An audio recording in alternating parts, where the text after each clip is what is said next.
For my music video, I decided to work around the genre of indie pop. In order to gain a greater understanding of this genre, I decided to research other artists from this genre, such as Taylor Swift. I decided that I was going to challenge the traditional conventions of indie pop so that I can create and develop a product that will appeal to a wider audience.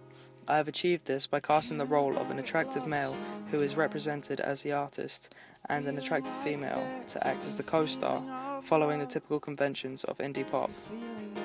The reason why I wanted to oppose the traditional genres was because I am very opinionated and headstrong about the way females are represented as being sexual icons who are thought to be weak and easily tempted, whereas males are represented as being strong, rich, and have a high sense of authority than females.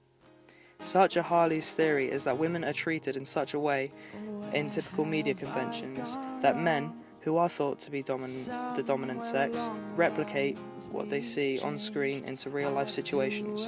For example, Limp Bizkit's music video, Eat You Alive, is one of the many music videos that is represented as women becoming sexual objects used for men's pleasure, which caused the discriminating attack on women in Central Park, New York in 2000.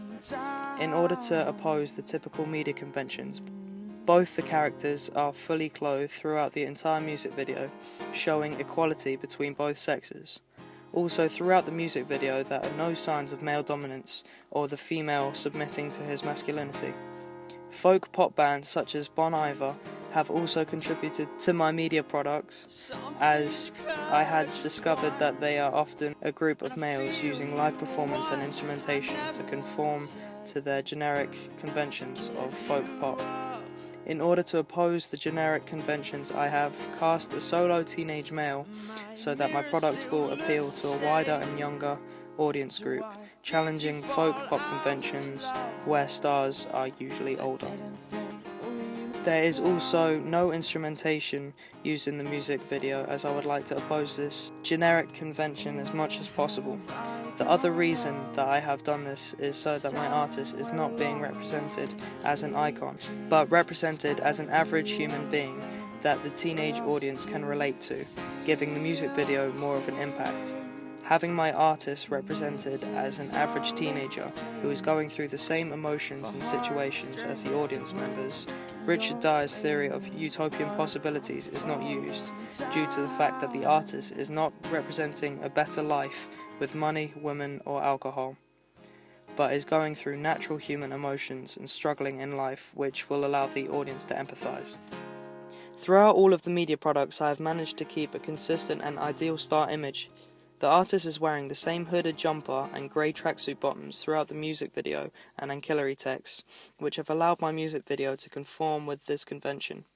This represents the artist as being a casual, everyday modern teenager, which allows the audience to relate to the star, making the meaning and the message behind the music video more realistic and powerful. However, by using the consistent image of the star, I have established yet another of Richard Dyer's theories called the star theory. As my star is young and good-looking, this conforms to the generic convention of my chosen genre, as nowadays many of the artists are good-looking. Even though I am challenging the conventions of modern music videos, I decided that it would be best to have a good-looking star, as it will appeal to a wider audience. The colour contrasts are essential for my music video, and also the print products themselves. As you can see in the digipack, I have used both the blue and the yellow tint, which matches the colour scheme used in the music video. This highlights the importance of differentiating between both time zones and also the symbolic meaning behind the colours. This poster is the main product that ties the digipack and the music video together, as the artist is leaning against a wooden beam in a dull area with not much lighting. This instantly sets the mood, which is what I'm aiming for, because the poster is often the first product seen by the audience. In the background, there is a shot of the pier where the artist is walking down in the music video during the present scene. This increases the significance of the pier, as it's no longer a location but a symbol. I presented my products to my target audience from whom I gathered my information from before creating the products.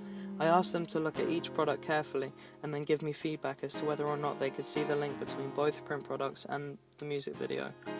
The feedback mainly consisted of positive feedback on the overall quality of my products. However, there was one critical opinion that my brightness was too low, although this was my aim to set the mood and atmosphere. I had also posted my video on YouTube and asked the people to go online and leave their reviews in the comments below. As before, the comments were positive and people praised me on my work. Whilst filming the music video, I used the EOS Canon 60D with an 18 to 55mm lens, which had great filming features, allowing me to create clean and aesthetically pleasing frames. The lens I used during the filming stages was a portrait lens, and as I was working with a portrait image, this lens worked perfectly. It was also useful as I could use the zoom feature to set the composition of the shot. The tripod was used to steady a lot of the footage, but I found it predominantly hard to place the tripod in certain areas as I was working on the pier, because it was not a flat surface to work on. The studio softbox gave me a nice controlled lighting to the scene, and it was mainly used for the singing role of the film, as it gave a sense of professionalism to the work.